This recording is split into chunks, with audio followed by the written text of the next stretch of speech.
नमस्कार, मेरा नाम है डॉक्टर पुरु धवन और आज इस वीडियो में आपको बताने वाला हूं कि अगर पैरालिसिस होता है तो लेफ्ट साइड जल्दी रिकवरी आती है या फिर राइट साइड रिकवरी जल्दी देखने को मिलती है। क्योंकि पेशेंट के अक्सर घर वाले या उनके जो फ्रेंड्स होते हैं वो अक्सर बोलते हैं कि राइट साइड रिकवरी हमें जल्दी देखने को मिलती है, तो उसी को आज मैं इस वीडियो में क्लियर करने वाला हूँ। तो रिकवरी डिपेंड करती है कि आपका डोमिनेटिंग साइड कौन सा है। अक्सर हम एक साइड से लिखते हैं, एक साइड से ज़्यादा काम करते हैं। अगर आप राइटी हो तो राइट से पूरी ज़िंदगी काम करने की वजह से ना सिर्फ आपकी जो मसल्स हैं वो स्ट्रांग होती हैं, बल्कि आपका लेफ्ट साइड का ब्रेन भी ज़्यादा डेवलप होता है इन कंपेरेटिव टू राइट। अब आप सोच रहे होंगे हाथ तो मैंने राइट लिया, ब्रेन मैंने लेफ्ट ले लिया। मैंने कोई गलती नहीं की। ब्रेन हमारा अक्सर ऑपोजिट साइड के ऑर्गन्स को कंट्रोल करता है। मेरा लेफ्ट ब्रेन मेरे राइट साइड को कंट्रोल करेगा और मेरा राइट ब्रेन लेफ्ट साइड को कंट्रोल करेगा। तो इसी वजह से जब हम राइटी होते हैं तो इसका मतलब यह है कि हमारा लेफ्ट ब्रेन ज़्यादा काम करता है, वो ज़्यादा कंट्रोल लेता है चीज़ों का। तो पैरालिसिस में रिकवरी फास्ट होगी, स्लो होगी, कितनी अच्छी होगी, कितनी नहीं होगी, वो डिपेंड करता है कि आपका डोमिनेटिंग साइड कौन सा है। अक्सर लोग राइट ही ज़्यादा देखने को मिलते हैं कि वो राइट प्रेफर करते हैं। राइट प्रेफर करने की वजह से अगर आपको राइट साइड में कभी पैरालिसिस होगा तो ऑब्वियस है कि आपकी रिकवरी फास्ट होगी। क्यों? क्योंकि आपकी मसल भी स्ट्रॉन्ग है और आपका ब्रेन भी स्ट्रॉन्ग है। अगर इसी तरह से लेफ्ट साइड हो जाए तो लेफ्ट साइड की जो रिकवरी होती है वो स्लो होती है। क्यों? क्योंकि यहाँ की जो मसल्स हैं वो कंपैरेटिवली वीक होती हैं, क्योंकि हम ज़्यादा काम इससे नहीं करते और ज़्यादा काम ना करने की वजह से यहाँ की मसल्स वीक रह जाती हैं। दूसरा, हमारा ब्रेन, क्योंकि उसने भी ज़्यादा काम नहीं किया, क्योंकि उसने ज़्यादा हाथ को चलाया नहीं, तो इसी वजह से हमें रिकवरी स्लो देखने को मिलती है। अब सवाल ये उठता है, क्या हम इस रिकवरी को बेटर कर सकते हैं? लेफ्ट और राइट हम कौन सा अपना पार्ट ज़्यादा यूज़ करेंगे ये डिपेंड करता है हम पर। अगर हम अपने ब्रेन को सिखाएं लेफ्ट से लिखना तो क्या वो लेफ्ट से लिख पाएगा? बिल्कुल लिख पाएगा। शुरू में दिक्कत होगी बट वो लिखना शुरू कर देगा। तो सबसे ज़रूरी बात क्या हो गई, क्या हम ठीक होना चाहते हैं या नहीं। अगर हम अपने ब्रेन को डेवलप करते हैं लेफ्ट साइड को डोमिनेट करने के लिए, वो कर जाएगा। उसे टाइम लगेगा, 2 महीने 3 महीने का टाइम लगेगा, बट वो डोमिनेटिंग हो जाएगा और लेफ्ट साइड से लिखना शुरू कर देगा। तो हमने अपने ब्रेन को डेवलप करना होता है। तो पैरालिसिस जब होता है तो ब्रेन के अंदर क्लॉट की वजह से या नस फटने की वजह से ब्रेन के हिस्से को डैमेज होता है। उस डैमेज की वजह से ब्रेन का वो काम जो पहले वो करता था वो अब नहीं कर पाता। जैसे मान लो कि मेरे ब्रेन में क्लॉट आया तो मेरा क्या हुआ, राइट साइड आया तो मेरा लेफ्ट साइड के हाथ पैर में दिक्कत होगी, हो सकता है मेरे बोलने में भी दिक्कत आए। तो अब अगर मुझे यहाँ से काम शुरू करना है, लेफ्ट साइड को अपने दोबारा से काम के लायक बनाना है, तो मुझे अपने आप पे काम करना पड़ेगा, अपने ब्रेन पे काम करना पड़ेगा, मुझे अपने ब्रेन को डेवलप करना पड़ेगा। क्योंकि ब्रेन की सबसे अच्छी खास बात पता क्या है, कि इसे जितना इस्तेमाल करो ये उतना अच्छा होता चला जाता है। जिस काम की प्रैक्टिस हम करते हैं हम उसमें अच्छे होते चले जाते हैं। आप अपने बारे में सोच के देखो, अगर आप किचन में काम करते हो तो सब्जी काटते थे, तो काटने में सही कटती नहीं थी, बट धीरे धीरे जब हमने सालों साल वही काम किया तो अब हम बिना देखे हुए सब्जी काट लेते हैं। इसी तरह से अगर आप बैंकर हो, आपको नोट गिनने का काम है, तो आपको नोट गिनने में हाथ से टाइम लगता होगा, बट जब आपने ये काम रोज रोज किया, बहुत सारा काम किया, तो क्या हुआ, स्पीड आ गई, आप बिना देखे भी कर लेते हो। तो ये ब्रेन की सबसे अच्छी बात ये है कि हम जितना यूज़ करते हैं वो उतना ही डेवलप होता चला जाता है, उतना ही अच्छा होता चला जाता है। सब चीज़ों में नहीं, सिर्फ उसी चीज़ में जिसमें हमने इसको ट्रेन किया है। तो हमने अपने आप की ट्रेनिंग करनी है। पैरालिसिस है ना, हमारा हाथ नहीं चल रहा, कमज़ोर चल रहा है, ताकत कम है, हम इसे ट्रेन करेंगे कि ये अपने हाथ से दोबारा से पेशेंट काम करना शुरू करे। और इसके लिए ट्रेनिंग शुरू कहाँ से होगी? खुद से। तो पैरालिसिस ट्रीटमेंट में कुछ चीज़ें बहुत इंपॉर्टेंट है। पहली ही प्रैक्टिस, कि हम क्या प्रैक्टिस करें, कौन सी एक्सरसाइज करें, क्योंकि हम उसी एक्सरसाइज में अच्छे होते चले जाएंगे। अगर हम चलने की कोशिश कर रहे हैं, रोज चलते हैं, हम चलने में अच्छे होते चले जाएंगे। अगर हम साइकिलिंग करते हैं, रोज साइकिलिंग करते हैं, तो हम साइकिलिंग करने में अच्छे हो जाएंगे, बट हम चल नहीं पाएंगे। तो ध्यान क्या देने वाली बात है कि हम अपनी बॉडी को, अपने ब्रेन को किस एक्सरसाइज में, किस मूवमेंट में हम अपने बॉडी को ट्रेन कर रहे हैं, अपने ब्रेन को ट्रेन कर रहे हैं। तो हमने ध्यान क्या रखना है कि उसका सिलेक्शन बहुत ध्यान से करना है। दूसरी सबसे इंपॉर्टेंट चीज़ है वो है कि ब्रेन के अंदर अपने आप को ठीक करने की क्षमता है या नहीं है। जैसे हमारी स्किन पे अभी कट लगता है तो वो अपने आप भर जाता है, इसे हम हीलिंग कहते हैं। इसी तरह से ब्रेन के अंदर जब कभी किसी टाइप का नुकसान होता है तो ब्रेन भी अपने आप को हील करता है, बट वो स्किन की तरह नहीं करता। स्किन में क्या होता है, सेल्स बनते हैं, दोबारा से आपस में मिल जाते हैं और स्किन प्रॉपर हो जाती है। ब्रेन के अंदर जो सेल्स होते हैं एक बार मर जाने के बाद दोबारा जिंदा नहीं होते, वो और सेल को बना नहीं सकते। तो दिक्कत क्या होती है कि ब्रेन के अंदर जो डेवलपमेंट है वो न्यूरोप्लास्टिसिटी मैकेनिज्म से होती है। न्यूरोप्लास्टिसिटी को समझना है तो मैं आपको थोड़ा सा शॉर्टकट में इसी वीडियो में समझा देता हूँ। अब आपके ब्रेन के सेल्स जो होते हैं वो एक स्पाइडर की तरह होते हैं, उसके बहुत सारे हाथ पैर होते हैं। ये जो हाथ पैर है वो दूसरे से जुड़े हुए होते हैं, जिसे हम कहते हैं साइनेप्सिस। अब आप इसे स्क्रीन पर देख पा रहे हो तो आपको थोड़ा आराम से समझ में आएगा। ये आपका एक न्यूरॉन सेल है, इसके दोनों तरफ देखो, इसी क्या आपको लग रहा है, इसके हाथ पैर से निकले, इनको हम डेंड्राइट कहते हैं। ये डेंड्राइट दूसरे डेंड्राइट से मिले हुए हैं, तो ये इन्हें हम कहेंगे इंटरडेंड्राइट कनेक्शंस। ये ब्रेन में जितने ज़्यादा बने होंगे, ब्रेन उतना ही अच्छा डेवलप होगा, उतना ही अच्छा काम कर पाएगा, उतनी ही ज़्यादा आप बड़ी कैलकुलेशंस, बड़ा सोच पाओगे। तो ये जो इंटरडेंड्राइट कनेक्शन है हमारे दिमाग को विकास करवाता है। जब हम पैदा होते हैं, छोटे होते हैं, तो जब हम पैदा हुए थे, जो हमारे ब्रेन में जितने न्यूरॉन सेल्स थे, ये जितने सेल्स थे, ये और नहीं बढ़ सकते। अगर मान लो कि इसकी क्वांटिटी 1 करोड़ थी, तो 1 करोड़ 1 नहीं हो सकता, क्योंकि ये रेप्लिकेट नहीं कर सकते। तो इनमें डेवलपमेंट कैसे होती है? इनके आपस में इंटरडेंड्राइट कनेक्शंस के बनने से। यानी जब हम पैदा हुए थे, हम चल नहीं पा रहे थे, हम बोल नहीं पा रहे थे, जब इंटरडेंड्राइट कनेक्शंस ज़्यादा बढ़े एज के साथ, उम्र के साथ, तो क्या हुआ कि हमने बोलना चलना सब कुछ शुरू कर दिया। मगर हम अब एक ऐसी एज पे पहुंच जाते हैं जहां पर इनकी जो ग्रोथ है वो रुक जाती है, इंटरडेंड्राइट कनेक्शंस और ज़्यादा नहीं बन पाते। मगर अगर हम इन इंटरडेंड्राइट कनेक्शंस को बढ़ा दें, इनको डेवलप करवाएं, तो क्या होगा? हमारा ब्रेन और विकास करेगा। तो न्यूरोप्लास्टिसिटी में क्या होता है कि जब किसी टाइप का क्लॉट आता है, नुकसान होता है, तो ब्रेन को इस चीज़ की रिक्वायरमेंट समझ में आनी शुरू हो जाती है और ब्रेन ऑटोमेटिक तरीके से ये जो कनेक्शंस हैं इनकी मात्रा को बढ़ाना शुरू कर देता है। उससे फ़ायदा क्या होता है कि पेशेंट पहले 6 महीने में बहुत अच्छी इंप्रूवमेंट दिखाता है, चाहे वो मेडिसिन ले या ना ले, बट उसमें इंप्रूवमेंट ज़रूर आती है। मगर 6 महीने बीत जाने के बाद ये जो इंप्रूवमेंट आ रही थी वो कहीं ना कहीं रुक जाती है। उसके बाद अगर आप एक्सरसाइज भी करवा रहे हो तो इंप्रूवमेंट नहीं आ रही, आप मेडिसिन खा रहे हो तो भी इंप्रूवमेंट नहीं आ रही, क्योंकि ये जो कनेक्शंस हैं ये नहीं बन पा रहे। तो हमें किसी ना किसी तरीके से इन कनेक्शंस की मात्रा को बढ़ाना पड़ता है। उसके लिए हेल्प करते हैं, थोड़ी सी मेडिसिन हेल्प करती है, थोड़ा सा खाना हेल्प करता है, और थोड़ी सी आपकी सही सिलेक्ट की हुई एक्सरसाइज। जब ये तीनों चीज़ें आपस में मिलती हैं तो पेशेंट के अंदर बहुत अच्छे चेंजेस आने शुरू होते हैं। मैं आपको कुछ दिखाता हूँ। नमस्कार, मेरा नाम है डॉक्टर पुरुधमन। आज हमारे साथ हैं अरुण कुमार सिंह जी, जो कि पैरालिसिस के पेशेंट रहे हैं। 2016 जनवरी में इन्हें पैरालिसिस का अटैक पड़ा था, स्ट्रोक पड़ा था। ये अपनी एंजियोग्राफी करवा रहे थे, तब इनको ये अटैक पड़ा। 7 मार्च को हो गया ये बाईपास सर्जरी 7 मार्च को। तो जब इनको स्ट्रोक पड़ा, पहले 6 महीने में इनके अंदर बहुत अच्छी इंप्रूवमेंट आई, जो हर एक पैरालिसिस के पेशेंट के अंदर देखने को मिल जाती है कि काफ़ी हद तक जो उनकी मूवमेंट होती है वो रिस्टोर हो जाती है, क्योंकि जो हमारा दिमाग होता है वो इस पे काम कर रहा होता है इंप्रूवमेंट को करने के लिए।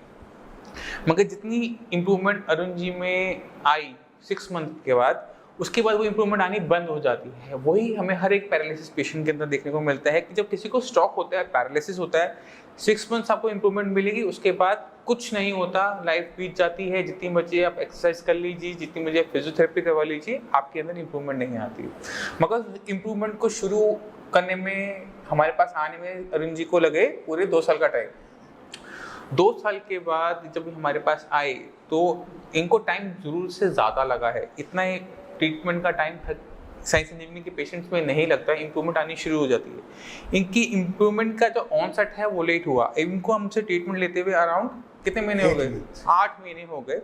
इस 8 महीने के अंदर थोड़ी थोड़ी जो इंप्रूवमेंट आनी शुरू हुई, अब वो 2 महीने लास्ट के 2 मंथ्स के अंदर इतनी फास्ट हो गई हैं कि आज ये हमसे खुश हैं। हाथ पैर की जो उंगलियां थी वो सीधी हो गई हैं, हाथ की फिंगर में पावर आनी शुरू हो गई है, चीज़ों को पकड़ना शुरू कर दिया है। तो अरुण जी, आप खुद बताओ कि साइंस इंजीनियरिंग से जो आपने ट्रीटमेंट शुरू किया, जो आप बता रहे हो लास्ट के 2 मंथ्स में, आपने क्या अपने अंदर चेंजेस देखे? मैंने हाथ सीधा हुआ, पैर उठा के दिखाओ।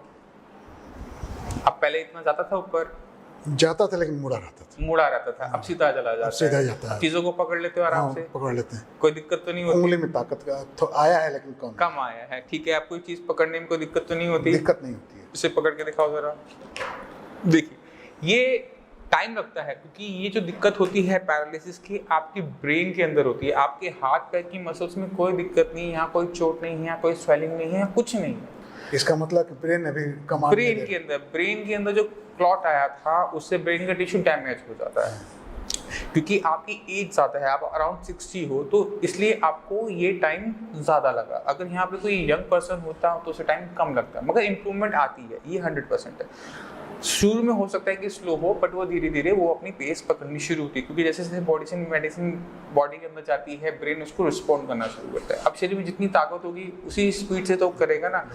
हम एक जैसे रिजल्ट हर पेशेंट के अंदर नहीं दे पाते, बट ये है कि हम पॉजिटिव रिजल्ट्स हर पेशेंट को दे पाते हैं। किसी में जल्दी होती है, किसी में वो स्लो होती है। तो इम्प्रूवमेंट आपको कब शुरू हो गई? पहले महीने में आनी दिखनी शुरू हो गई थी? शुरू हुआ तो बहुत तेजी से हुआ, लेकिन अभी नहीं हुआ। पहले जब शुरुआत हुई तो बहुत तेजी से इंप्रूवमेंट आना शुरू हुई। 6 महीने बाद तेजी से हो गया। 6 महीने तक बहुत हमको इंप्रूवमेंट नहीं लगा।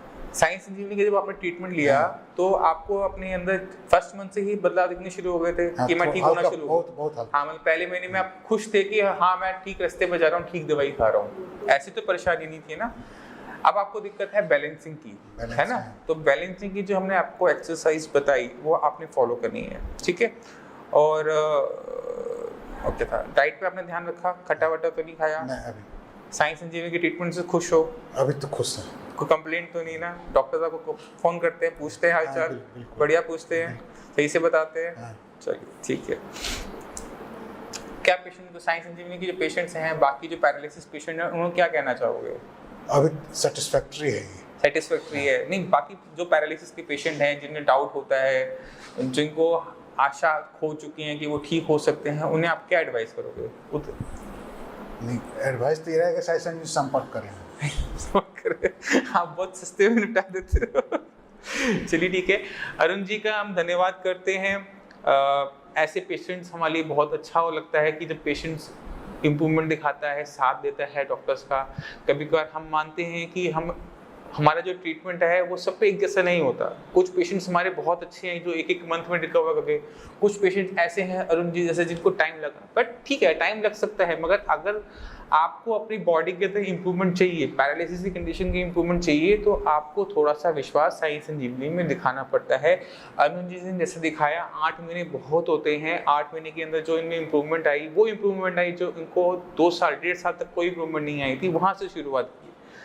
तो ठीक है, धीरे धीरे हम उसको पूरा इम्प्रूव कर जाएंगे। आने वाले 2-3 महीने में इनको जहाँ तक है हम 99% तक हम रिकवर करवा देंगे। कंसल्ट डॉक्टर कहते हैं, जितना डॉक्टर संपर्क किए न्यूरो सर्जन से, ये कहते हैं 95 से ऊपर नहीं जाएगा। सिर्फ आप एक बोले हैं कि 99% हो सकता है, वो एक ही बात है।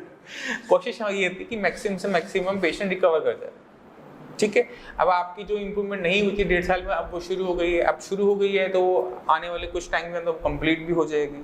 2 महीने से बहुत इम्प्रूवमेंट, 2 महीने से काफी अच्छी क्या इम्प्रूवमेंट देखने को मिली? नहीं, जो हाथ सीधा नहीं होता था, सुबह उठते थे तो हमेशा मुड़ा रहता था, लेकिन अब देखते हैं कि अपने आप सीधा रहता है। आपने इस बीच में खाने पीने में बदलाव किया या क्या? खाने पीने में रोटी, जो वेजिटेरियन है, हाँ, तो रोटी और सब्जी, कद्दू की सब्जी, नमक सब्जी ज्यादा खाते हैं। अच्छा, परवल। चलिए, खट्टा बट्टा तो बिल्कुल नहीं खाया। एक्सरसाइज कर रहे थे बीच में? एक्सरसाइज तो रेगुलर करते हैं। एक्सरसाइज कर रहे थे, एक्सरसाइज में कोई क्या चेंजेस किए थे? वही चल रही थी तब से? 1 घंटा तक 2 घंटा रेगुलर करते हैं। अच्छा, 1 घंटा इसमें योगा करते हैं, 1 घंटा में एक्सरसाइज करते हैं। एक्सरसाइज करते हैं डिफरेंट तरह का। तो मतलब जो लास्ट 2 मंथ में आपकी इम्प्रूवमेंट हुई, उस बीच में आपने कोई एक्सरसाइज के अंदर फर्क किया था? हम मॉर्निंग वॉक स्टार्ट किए थे। मॉर्निंग वॉक स्टार्ट की थी? ट्रेडमिल चलाते थे पहले भी, लेकिन मॉर्निंग वॉक शुरू किए इधर चुकी। तो आप देखिए कि जो हम डॉक्टर्स आपको बोलते हैं, आपको बताते हैं कि आपने वॉक करनी है, तो उसे आपने वॉक करनी है। आप उसे छोटा मोटा रास्ता बना के ढूंढना शुरू करें कि घर के अंदर कर लेंगे, छत के टेरेस पे कर लेंगे, वो तब ठीक है जब आपके पास स्पेस नहीं है। जब आपके पास स्पेस है तो आप एक्सरसाइज करो। ये जब आप मेरे पास पहली बार आए थे तो मैंने आपको तभी कहा था कि आपने पाकिस्तान और दिक्कत थी, जैसे तब आपके पास स्पेस की दिक्कत थी। हाँ, स्पेस की दिक्कत थी। ट्रेडमिल चलाते थे, सब ट्रेडमिल चलाते थे। अब स्पेस पूरा हो गया, बारिश का समय है, नहीं जाते हैं तो ट्रेडमिल चलाते हैं। चलिए, तो आपने एक्सरसाइज जरूर करनी है, क्योंकि जो हमारा ब्रेन का जो अब नया हिस्सा होता है, जो इस काम को संभाल रहा होता है, बिल्कुल नया होता है। उसे सिखाने के लिए हमें रिपीटेशन करनी पड़ती है, एक ही काम को बार बार करना पड़ता है, तब जाकर ब्रेन के अंदर वो मेमोरी तैयार हो पाती है। वो सीख पाता है कि आपकी कौन सी मसल को मूव करने के लिए किस तरह से सिग्नल को सेंड करना पड़ेगा। तो ये ब्रेन को सिखाना एक छोटे बच्चे को सिखाने जैसा होता है। तो एक ही काम को बार बार करने से वो मेमोरी आपके माइंड में बननी शुरू हो जाती है। वही अरुण जी के केस में हुआ। जब ये चलना शुरू किए, जब इन्होंने सैर करनी शुरू की, तो जैसे ही इन्होंने सैर शुरू की तो क्या हुआ कि सही तरीके से पैर को नीचे रखने की वजह से आपकी जो मसल्स हैं उन्होंने ब्रेन को सिग्नल दिया कि मुझे ये दिक्कत महसूस हो रही है। ब्रेन ने उसका सोल्यूशन निकाला और उसको अपने में इम्प्रूवमेंट लेते हुए और आपकी वो मूवमेंट में चेंजेस नजर आने शुरू हो गए। नहीं, हमको उम्मीद है कि 31 दिसंबर तक हम टारगेट रखे हुए हैं कि 199% जो वो हो जाएगा। क्योंकि मॉर्निंग वॉक अक्टूबर नवंबर से फिर चालू हो जाएगा। अभी तो बंद है पानी के चलते। अच्छा, रोज पानी पड़ जाता है।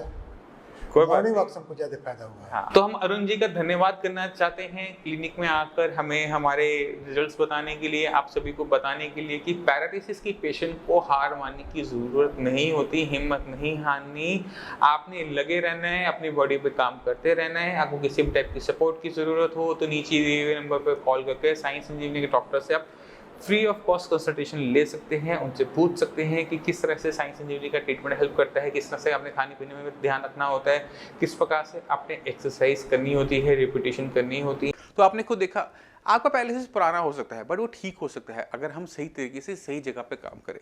तो अपनी बीमारी को पहचानो कि दिक्कत क्या है और उस पर जब आप काम करोगे तो ऑटोमेटिक तरीके से आपको रिजल्ट्स मिलना शुरू हो जाएगा। तो मैं उम्मीद करता हूँ इस वीडियो से आप समझ गए होंगे कि आपने घबराना नहीं है। अगर आपका लेफ्ट साइड भी पैरालाइज्ड है वो भी इंप्रूव हो सकता है, मगर आपको काम करना पड़ेगा अपनी बॉडी पे, अपने ब्रेन पे, अपने एक्सरसाइज पे, अपने फूड पे। अब फिर भी आपके माइंड में कोई डाउट रह जाए, कुछ भी पूछना चाहते हो तो डॉक्टर्स अवेलेबल हैं, आप उनसे बात करो, उनसे पूछो, अपनी रिपोर्ट शेयर करो, वो आपको हेल्प आउट करेंगे और आपको आपकी बीमारी से निकलने में हेल्प करेंगे, जैसे साई संजीवनी इतने हज़ारों पेशेंट की हेल्प कर चुका है। अब इसी के साथ आप सभी पे चलने की आगे चाहूँगा। मिलते हैं अगली वीडियो में, तब तक के लिए नमस्कार।